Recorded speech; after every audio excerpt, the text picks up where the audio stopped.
Saudara, saya beberapa tahun yang lalu ya, saya tuh, oh ya thank you ya untuk tim PW semua ya, tim musik juga.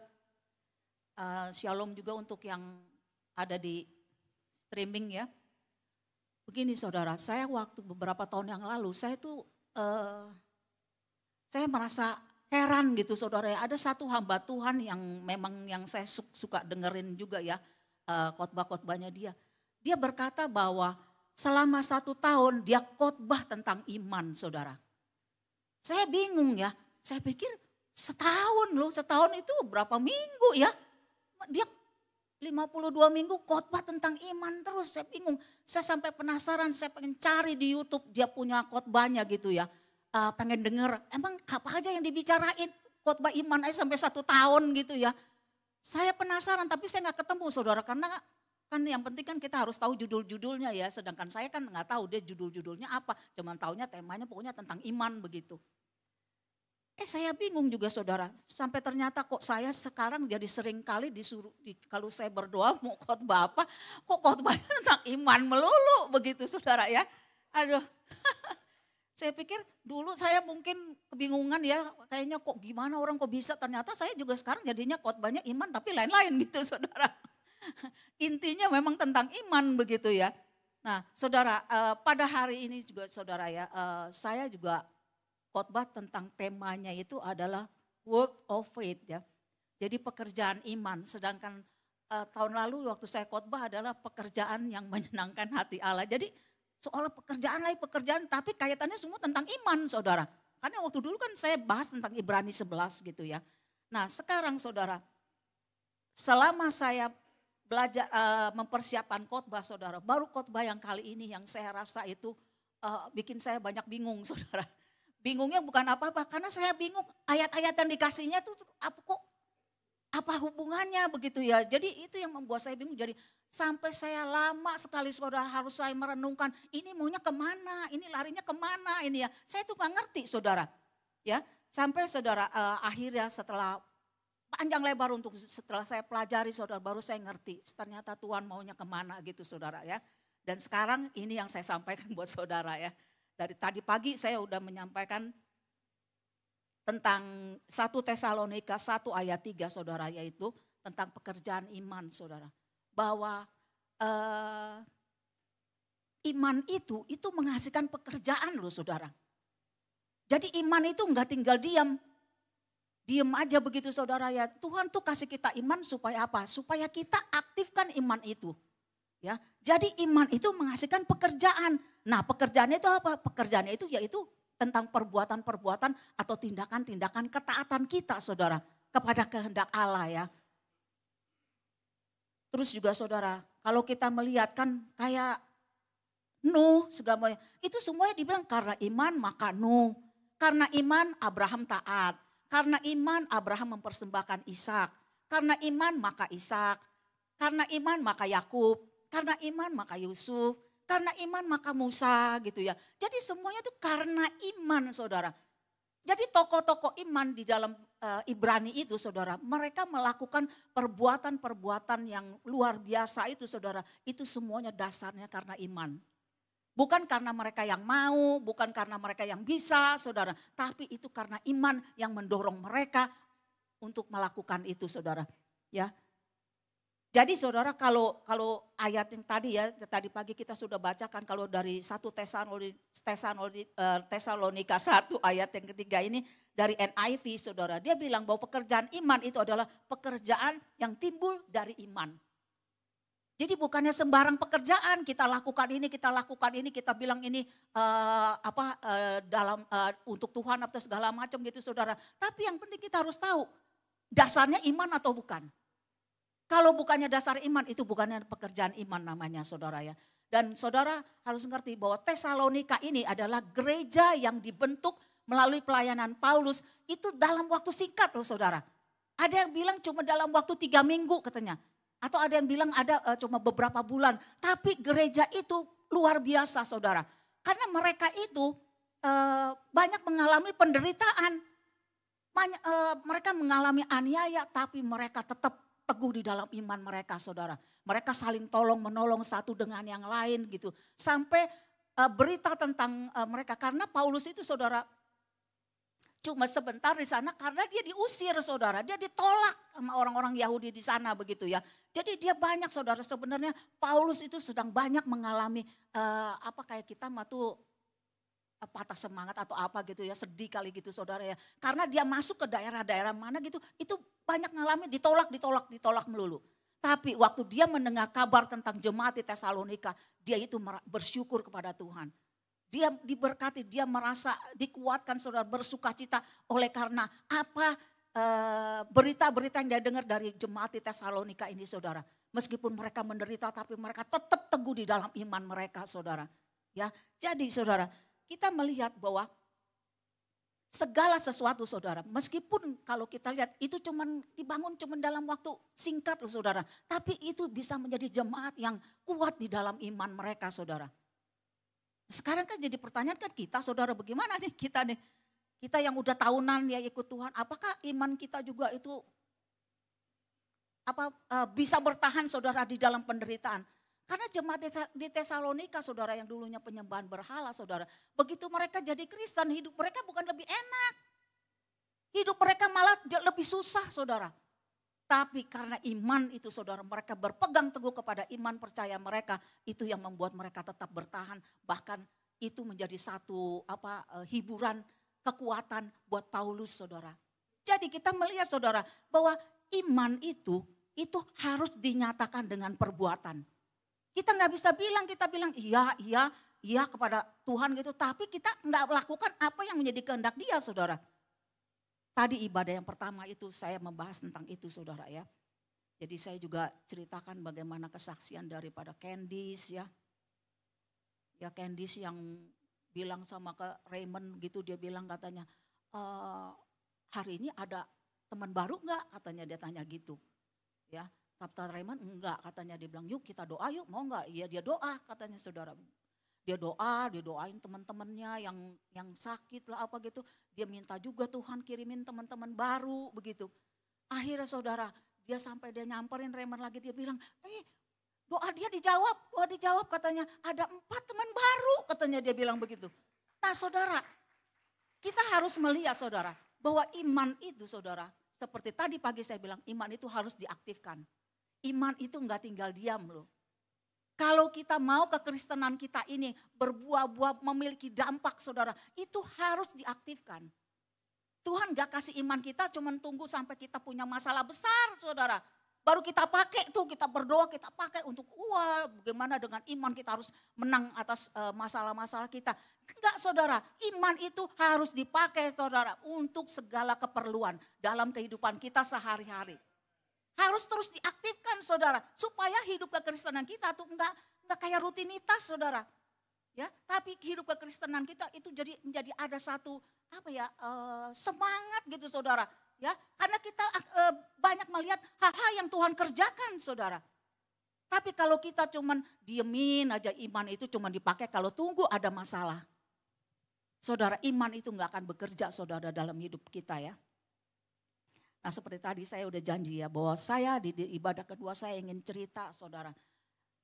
Bagaimana Tuhan mengajar saya untuk menyampaikan apa yang akan saya sampaikan hari ini saudara. Ya, karena terus terang saudara, waktu saya mendapatkan ayatnya dari 1 Tesalonika 1 ayat ketiga ini, pekerjaan iman saya bilang, kok begini lagi gitu ya saya bilang. Tapi Tuhan ini masa ya saya mau ngulang yang Ibrani 11 lagi, saya bilang begitu ya. Apa gitu yang saya mesti bahas begitu. Sampai akhirnya saudara, saya tiba-tiba saya berdoa sama Tuhan begini. Saya bilang Tuhan, saya mau apa yang akan saya sampaikan itu hal yang simpel, yang kehidupan sehari-hari. Dan yang harus saya alami dulu, saya bilang begitu. Supaya apa waktu saya menyampaikannya itu, saya menyampaikan itu dengan benar-benar keyakinan yang penuh di dalam diri saya. Karena Tuhan sudah melakukannya dulu dalam kehidupan saya. Saya bilang begitu saudara. Berapa hari kemudian saudara, dalam hati saya timbul kerinduan saudara untuk masak. Masak seperti dulu saudara, karena dulu saya yang suka masak gitu ya. Tapi setelah COVID saudara, saya udah males saudara masak. karena udah nggak ada pembantu saudara, saya udah nggak pakai pembantu, jadi males masak saudara. Karena ya harus bersih-bersih perabot-perabot itu loh saudara, itu yang bikin saya males gitu ya. Jadi saya udah nggak lama nggak masak, apalagi yang makan cuma saya berdua sama Pak Leo gitu ya. Jadinya saya udah males, saya nggak masak, jadi kebanyakan saya beli aja begitu. Paling masak yang gampang-gampang begitu ya. Tapi kok ini kali saya ditaruhkan dalam hati kerinduan untuk saya kembali masak lagi gitu. Sampai akhir ya udah, karena kerinduan ini dalam hati ini, keinginannya ini kuat gitu ya. Saya masak saudara. Saya masak, setelah berapa kali saya ada curiga saudara dalam hati saya. Apakah ini jawaban doa saya nih? Kan saya kan minta supaya apa yang Tuhan mau sampaikan di sini harus saya alami dulu gitu. Apakah ini nih? Karena kok ini tiba-tiba ya. Karena saya sebelumnya nggak ada pikiran ke sana begitu. Jadi saya bilang, Tuhan, apa ini nih Tuhan, ini apa yang jawaban doa saya. Tapi apa hubungannya Tuhan pekerjaan iman sama masak-memasak, saya bilang begitu. Saya kan bingung ya. Akhirnya saya merenung lagi, saudara saya banyak bertanya-tanya. Akhirnya saudara saya dikasih tahu. Baca, dia bilang, perumpamaan-perumpamaan yang ada di dalam kitab Injil. Saya bilang, baca apa ya, saya bilang ya. Jadi akhirnya ya udah saya baca perumpamaan-perumpamaan ya. Terus langsung disadarkan. Coba lihat, untuk satu hal aja, misalnya soal kerajaan Allah, Tuhan kasih perumpamaannya tuh kepada apa tuh? Soal ragi itu berarti kepada ibu rumah tangga ya saudara ya. Bagaimana mengolah adonan roti begitu ya. Terus ada juga kepada penjala ikan gitu. Jadi ini nelayan gitu. Terus ada lagi petani yang menabur benih itu loh saudara ya. Menabur benih, ini petani begitu. Terus ada lagi, jadi saya mikir, ada lagi yang dikasih talenta itu kan kayak bisnis ya saudara, dimultiplikasi jadi dapat keuntungan begitu. Saya bingung, saya bilang Tuhan, terus kenapa ini begini ya? Saya renungin saudara, akhirnya saya ngerti.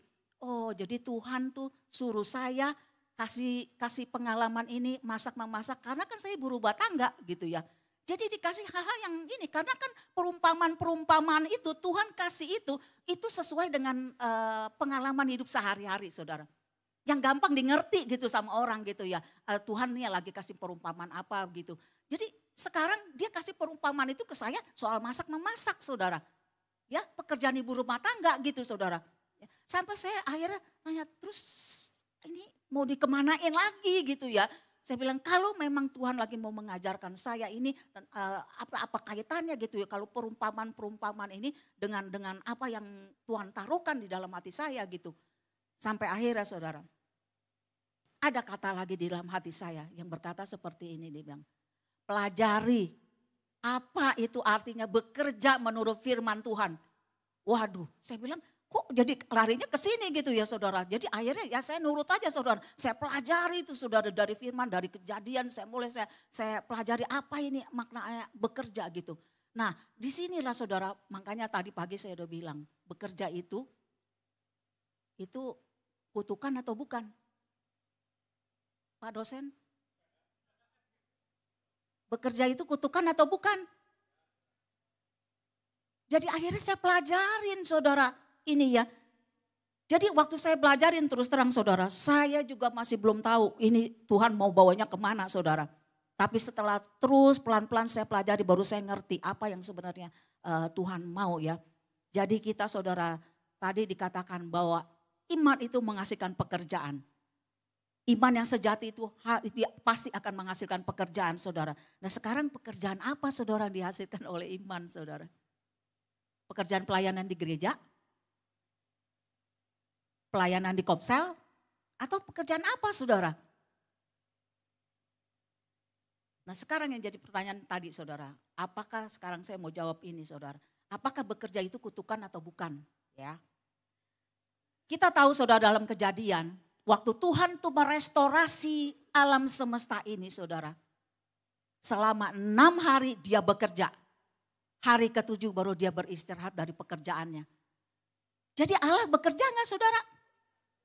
Bekerja kan? Apakah Allah itu kena kutukan dia harus bekerja? Apakah dia harus mengerjakan sesuatu yang dia enggak suka saudara? Jadi Allah dikutuk apa enggak saudara? Allah nggak dikutuk, tapi dia bekerja, saudara.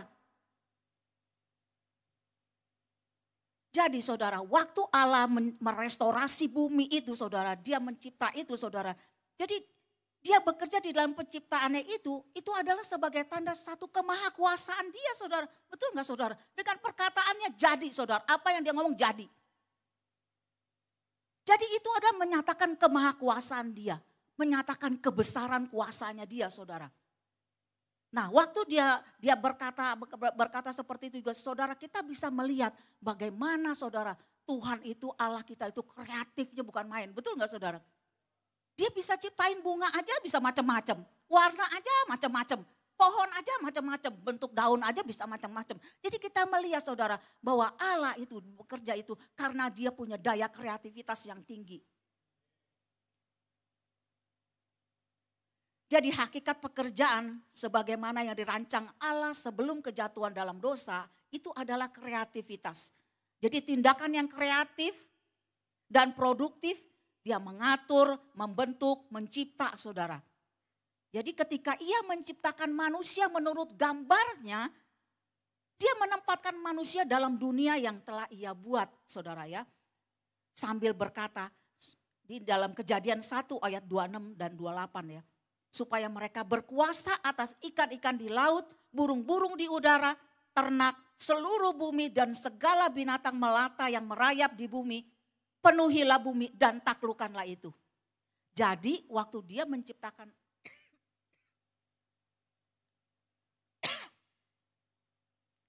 Allah menciptakan manusia.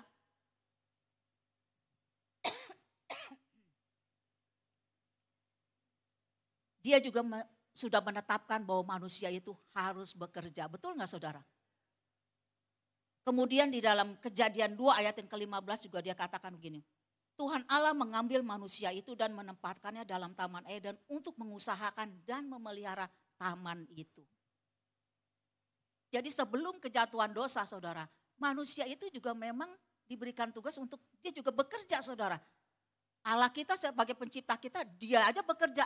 Dia juga menciptakan manusia sebagai serupa dengan gambarnya. Dia juga punya karya saudara untuk bisa mencipta juga saudara, memelihara ya, dia berkuasa. Itu semuanya sudah ada di dalam diri daripada si Adam ini saudara manusia. Jadi bekerja itu adalah bagian dari rancangan Allah bagi manusia. Bukan hukuman karena dosa, tapi itu udah rancangan Allah saudara sejak dari awal. Bekerja adalah panggilan ilahi untuk berpartisipasi dalam pemeliharaan ciptaan Allah saudara. Jadi bekerja itu selain rancangan Allah itu juga adalah panggilan buat setiap kita saudara.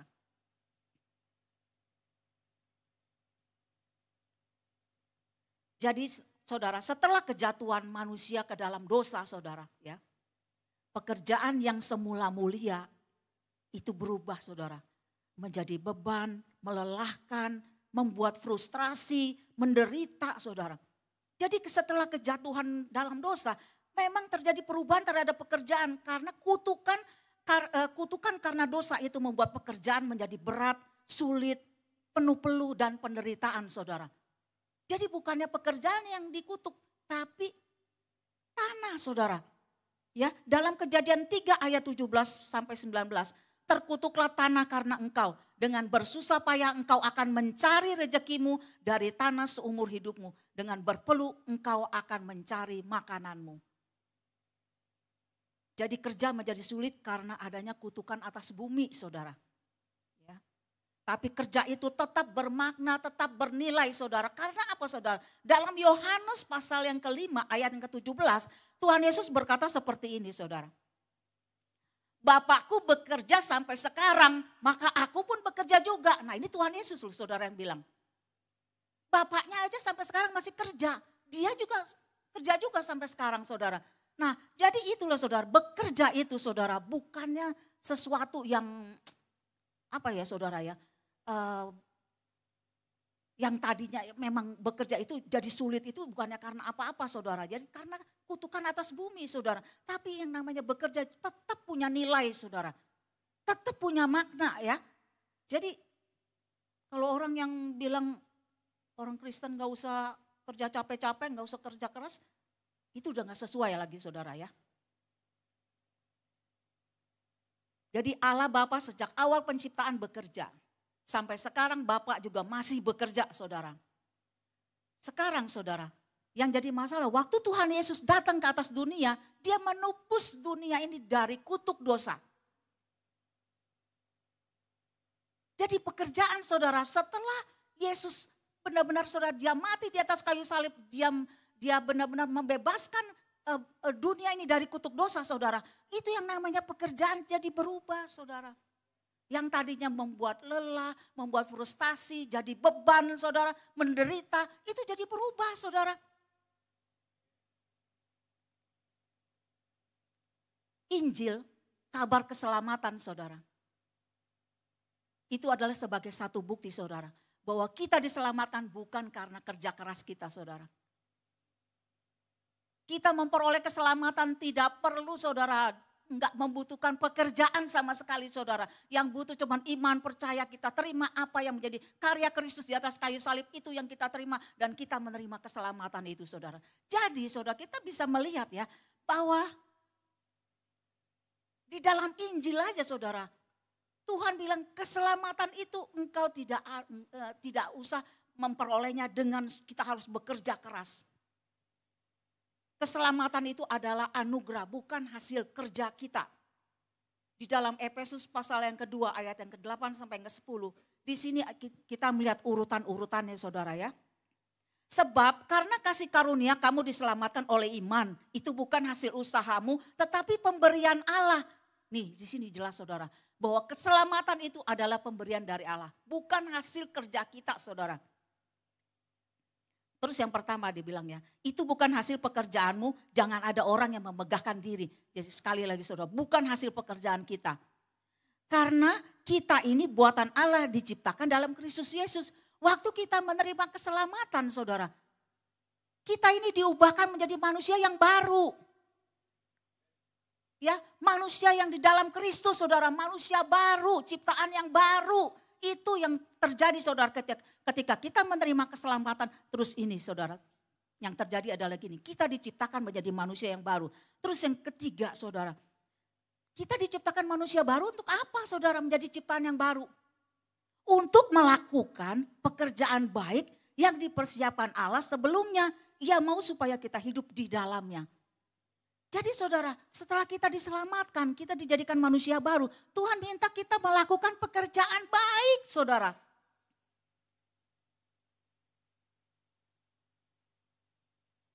Bukannya kita ada di bawah hukum Taurat lagi saudara. Bukan saudara, ini Paulus loh yang ngomong saudara. Kita tahu sendiri saudara bagaimana Paulus itu dia punya ajarannya saudara bahwa kita hidup itu dengan iman saudara bukan dengan perbuatan. Tapi di sini dia bilang begitu kita sudah diselamatkan, kita sudah menjadi ciptaan yang baru. Kita dipanggil saudara untuk melakukan pekerjaan baik yang dipersiapkan Allah sebelumnya saudara. Jadi bekerja bukan untuk diselamatkan saudara. Tapi bekerja karena kita sudah diselamatkan. Ya, jadi itu berbeda saudara ya. Jadi pekerjaan yang sebelum dosa masuk itu adalah menyenangkan, kreatif ya, tanpa frustasi, tanpa beban, ya, tanpa ada penderitaan saudara. Tapi yang ada adalah pekerjaan itu sebelum dosa masuk itu penuh dengan sukacita, penuh dengan makna dan mencerminkan kemuliaan pencipta kita saudara.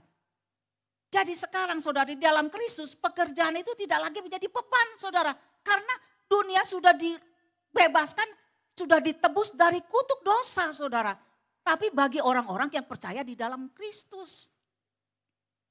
Jadi pekerjaan itu saudara bukan lagi menjadi satu beban. Ya. Tapi melainkan itu adalah satu sukacita yang punya makna saudara ya di dalam Tuhan ya. Karena kita adalah gambaran daripada Kristus. Gambaran daripada Allah yang kita diciptakan serupa dan segambar dengan Dia gitu saudara. Sekarang nih saudara, apa yang menjadi kunci untuk mengubah pekerjaan dan pelayanan kita yang rasanya jadi beban, bikin stres dan melelahkan.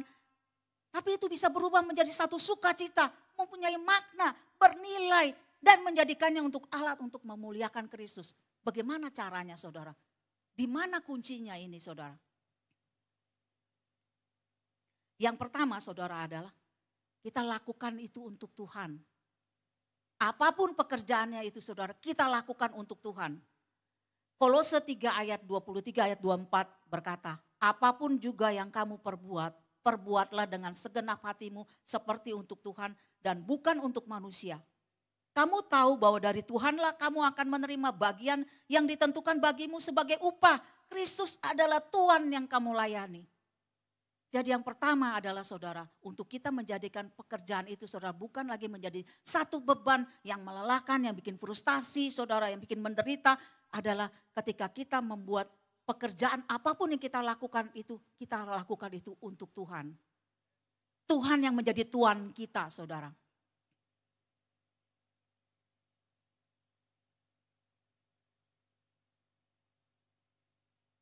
Pekerjaan yang kelihatannya kayaknya manusiawi ya, karena pekerjaan yang sehari-hari saudara yang kita lakukan itu saudara, itu seperti kayak pekerjaan yang manusiawi aja yang biasa gitu saudara. Tapi kalau kita lakukan itu demi nama Tuhan, oleh karena Tuhan, oleh karena iman saudara, itu menjadi satu pekerjaan ilahi saudara, bukan lagi pekerjaan manusiawi. Tapi menjadi pekerjaan ilahi karena disitulah nama Tuhan dimuliakan. Terus yang kedua saudara, lakukan dengan iman. Percaya bahwa bekerja adalah bagian dari rancangan Allah bagi manusia, bagi kita semua ya. Bukan hukuman karena dosa. Bekerja adalah panggilan ilahi untuk berpartisipasi di dalam pemeliharaan ciptaan. Jadi kita harus lakukannya dengan iman saudara. Kita percaya bahwa itu adalah bagian dari rancangan Tuhan buat kehidupan setiap kita saudara. Kemudian yang ketiga, bukan dengan kekuatan sendiri. 1 Petrus 4 ayat yang ke-11 berkata seperti ini saudara. Barang siapa melayani atau bekerja gitu saudara ya. Baiklah ia melakukannya dengan kekuatan yang dianugerahkan Allah. Supaya Allah dimuliakan dalam segala sesuatu oleh Yesus Kristus. Jadi lakukan dengan kekuatan yang dianugerahkan Allah. Nah ini waktu saya lagi share sama Pak Leo ya. Dia nanya sama saya, gimana caranya melakukannya dengan kekuatan Allah, bukan dengan kekuatan diri sendiri. Jadi akhirnya saya mikir lagi saudara. Iya, karena kan saya biasanya kalau saya mau menyampaikan khotbah gitu, saya suka share dulu ke Pak Leo, saya mau bahas apa gitu ya. Nah terus dia tanya begitu, bagaimana caranya melakukan dengan kekuatan yang dianugerahkan Allah begitu. Nah saudara, kita itu di dalam melakukan pekerjaan apapun saudara ya. Itu bukan karena kita suka, karena kita mau. Atau karena kita bisa saudara, bukan karena itu saudara. Tapi karena kita tahu saudara, seperti yang tadi saya bilang, itu adalah rancangan dan panggilan Allah bagi kita. Kita percaya bahwa itu adalah kehendak Allah bagi kehidupan kita gitu. Bagi keluarga kita, bagi gereja kita saudara. Ya, itu karena kita hal ini saudara, kita tahu seperti ini. Jadi kita harus lakukan dengan iman, tapi juga sekarang seperti kayak Paulus berkata. Paulus menegaskan di dalam 1 Korintus 15 ayat ke-10 ya. Jadi kita jangan lakukan dengan kekuatan kita sendiri. Tetapi karena kasih karunia Allah, aku adalah sebagaimana aku ada sekarang dan kasih karunia-Nya yang dianugerahkan kepadaku tidak sia-sia. Sebaliknya, aku telah bekerja lebih keras dari mereka semua. Namun bukan aku, melainkan kasih karunia Allah yang menyertai aku. Jadi Paulus itu bekerjanya lebih keras daripada yang lain.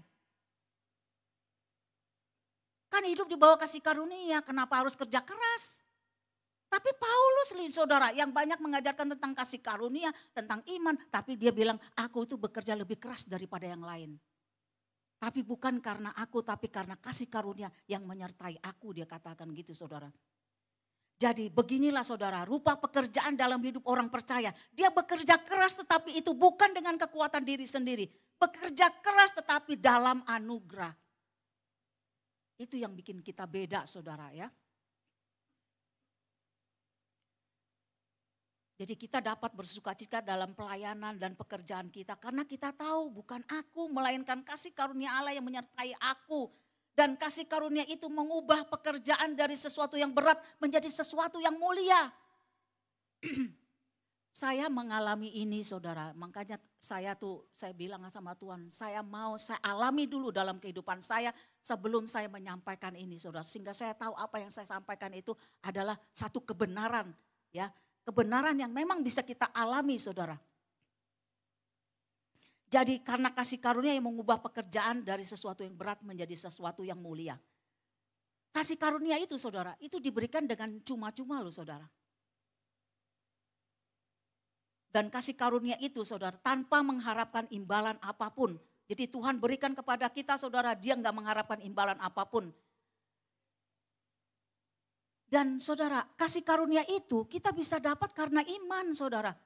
Tanpa iman kita enggak bisa mendapatkan aliran kasih karunia ini saudara. Yang bisa memampukan kita ini saudara untuk bisa melakukan apa yang menjadi kehendak Tuhan ya.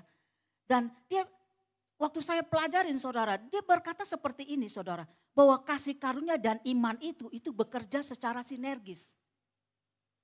Jadi bekerja sama, saling menguatkan saudara. Memberikan efek yang lebih kuat lagi karena kerjasama ini saudara. Dari satu ini saudara antara iman dengan kasih karunia. Dia bekerja sama.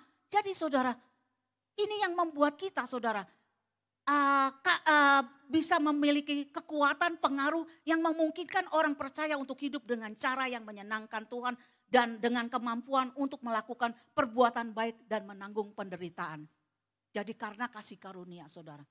Jadi kasih karunia dan iman itu dia bekerja sama saudara ya. Jadi untuk menghasilkan sesuatu efek yang lebih besar lagi, lebih kuat lagi saudara. Nah saya sekarang hubungkan dengan apa yang tadi saya alami saudara ya. Yang Tuhan suruh saya masak saudara ya. Awalnya saudara saya masak itu karena dorongan hati aja saudara. Ya udah saya ngikutin gitu ya dorongan hati. Tapi setelah saya belajarin dari firman tentang bekerja ini saudara. Saya mulai melihat ada satu kaitannya saudara. Bahwa kalau saya melakukan apapun juga saya harus lakukan itu karena Tuhan. Karena iman percaya saya kepada Tuhan. Bahwa saya tahu bahwa itu adalah rancangan Tuhan, panggilan Tuhan. Bahwa setiap kita itu kita memang dipanggil untuk bekerja saudara. Nah, jadi setelah itu saudara saya lakukan itu dengan iman. Dan saya yang membuat saya heran saudara. Saya kok melakukannya dengan sukacita ya. Saya bisa melakukan itu saudara tanpa ada komplain ya, keluh kesah begitu. Saya bisa melakukan itu dengan happy-happy aja gitu saudara. Nah setelah saya pelajarin ini baru saya tahu karena waktu saya melakukan itu dengan iman kasih karunia itu mengalir dalam diri saya. Tuhan lengkapi semuanya saudara. Yang penting kalau kita mau melakukan pekerjaan iman ini saudara. Jadi sesuatu yang karena memang timbul dari iman saudara. Pekerjaan yang kita lakukan ini. Dan kita saudara dengan sepenuhnya kita tahu bahwa ini kita lakukan karena untuk Tuhan. Bukannya untuk saya menyenangkan hati suami atau anak-anak dengan saya masak gitu saudara ya. Bukan itu. Tapi karena saya tahu itu adalah rancangan Tuhan. Itu adalah panggilan Tuhan buat setiap kita saudara. Bekerja itu bukan karena kutukan. Bekerja itu bukan karena hukum Taurat saudara. Bukan saudara, tapi itu adalah karena kita lakukan dengan iman. Kita percaya kepada Tuhan dan kita lakukan dengan kasih karunia dari Tuhan. Betul-betul saudara, itu yang saya lakukan. Jadi sesuatu yang oke-oke aja, menyenangkan aja gitu saudara. Bisa enjoy gitu saudara. Ya, itulah karya Tuhan saudara.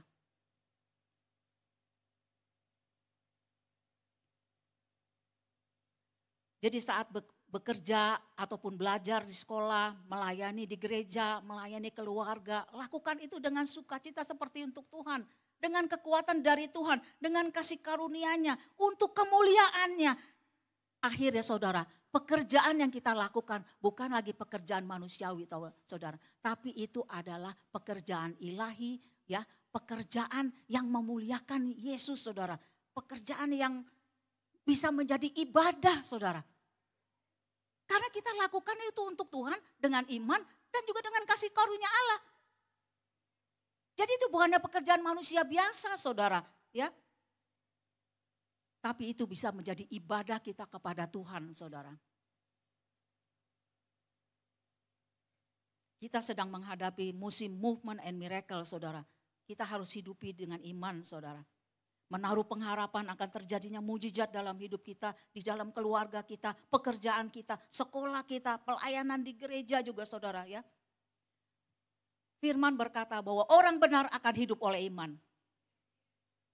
Hidup kekristenan kita akan menjadi sekedar rutinitas dan ritual belaka, tidak mengalami kuasanya saudara apabila iman tidak diaktifkan. Jadi bagaimana menjadikan kekristenan kita bisa sungguh-sungguh berdampak, berbuah-buah. Hanya ketika kita mempraktekkan iman kita melalui pekerjaan iman kita saudara. Iman yang sejati tidak diam ya. Pak Leo juga kan pernah khotbah ya. Bilang bahwa iman itu enggak bikin kita diam. Iman yang sejati itu menghasilkan pekerjaan saudara. Jadi perbesar saudara kapasitas iman kita untuk bisa alami mujizat Tuhan. Iman itu enggak diam saja. Mau terjadi mujizat, iman harus diaktifkan saudara. Ya, waktu di dalam perumpamaan talenta tadi pagi saya udah bilang ya, ada yang dikasih 5 talenta, dia multiplikasi menjadi 10. Yang dikasih 2 jadi 4. Tapi yang jadi kasih 1 saudara, dia simpen saudara. Enggak dilakukan apa-apa. Jadi kadang-kadang saudara kayak iman kita nih ya. Kita berasa iman saya mah iman yang kecil.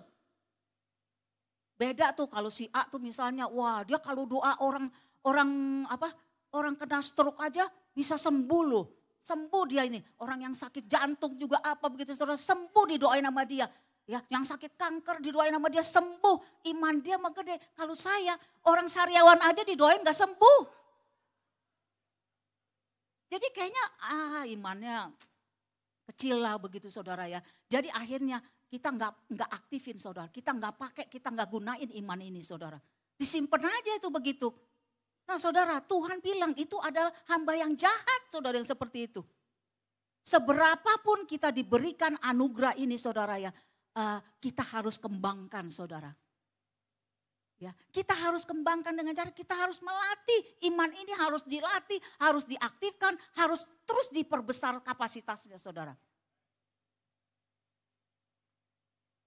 Tadi pagi saya udah bilang, bagaimana caranya kita untuk memperbesar kapasitas iman kita atau mengaktifkan iman kita, yaitu dengan cara kepedulian kita dengan orang-orang di sekitar kita, lingkungan kita, gereja kita, apa yang lagi diperlukan saudara.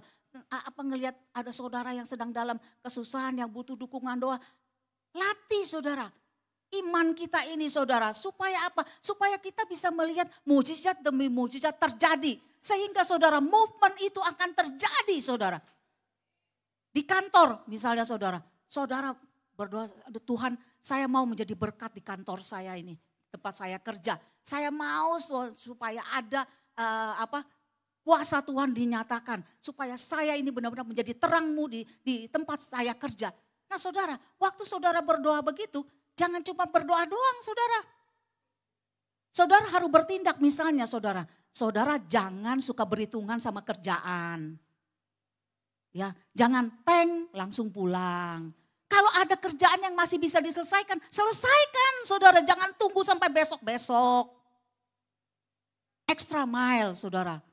Kita kerja secara extra mile. Jadi saudara kita melihat kalau kita mau jadi berkat, enggak cukup kita cuma doa aja Tuhan supaya saya jadi terang, jadi berkat. Tapi juga saudara harus ada tindakan. Iman itu harus dinyatakan dengan perbuatan. Tanpa perbuatan iman itu mati. Itu iman yang kosong. Kalau tadi pagi saya bilang tentang anak yang sekolah mau jadi berkat saudara. Berapa menit? 8 menit. Ya tadi pagi ya saya kasih contoh anak sekolah mau jadi berkat, mau jadi terang, tapi rankingnya di bawah banget, ada 20-an begitu. Ya mau jadi terang, mau jadi dapat nilai yang bagus, rankingnya bagus, cuma berdoa dong. Tuhan biar saya dikasih kepintaran Tuhan, biar ulangan saya dapat bagus-bagus semuanya. Saudara, jangan mimpi saudara ya. Kalau kita mau hasil kita menjadi bagus saudara, selain kita berdoa kita juga harus banyak belajar saudara. Belajar ya, atau selama ini terlalu banyak main games gitu. Nah dikurangin main gamesnya, atau kalau perlu ya udah gak usah main games gitu. Ya pakai waktu untuk belajar saudara. Ya jadi kalau kita mau menjadi berkat, kita mau menjadi terang supaya kemuliaan Tuhan dinyatakan, nama Tuhan ditinggikan melalui kehidupan kita. Ya kita juga saudara bukan cuma ingin iman aja berdoa doang saudara. Harus juga ada perbuatan yang menyatakannya saudara. Orang jadi bisa melihat saudara ada sesuatu hal yang memang kita itu memang nama Tuhan itu betul-betul bisa dimuliakan melalui kehidupan kita saudara. Jadi iman saudara jangan cuma disimpan. Meskipun kelihatannya kecil ya, aduh cuma 1 talenta ini doang ya saudara. Tapi kita harus aktifkan, harus kita tetap multiplikasikan. Kalau terjadi kegerakan dalam kehidupan sehari-hari di dalam keluarga kita, di kantor kita, di sekolah kita, di komsel kita. Maka pasti saudara di gereja secara korporat akan otomatis juga terjadi saudara. Seperti apa yang season kita tahun ini saudara. Movement and miracles. We are on the move. Miracles are on the way. Itu saudara. Jadi harus ada saudara. Iman aja saudara enggak cukup, harus ada perbuatan. Seperti kayak Yakobus bilang. Engkau menunjukkan imanmu tanpa perbuatan. Tapi aku akan menunjukkan imanku dari perbuatan-perbuatanku. Ini yang benar saudara. Jadi melalui perbuatan iman kita itu disempurnakan.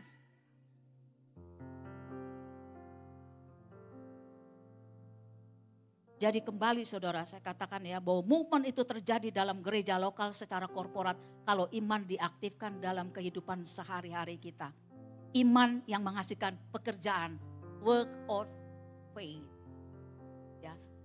Ini yang saya bisa sampaikan, apa yang saya bisa bagikan kepada saudara. Tapi ini saya minta tim PW-nya untuk maju saudara.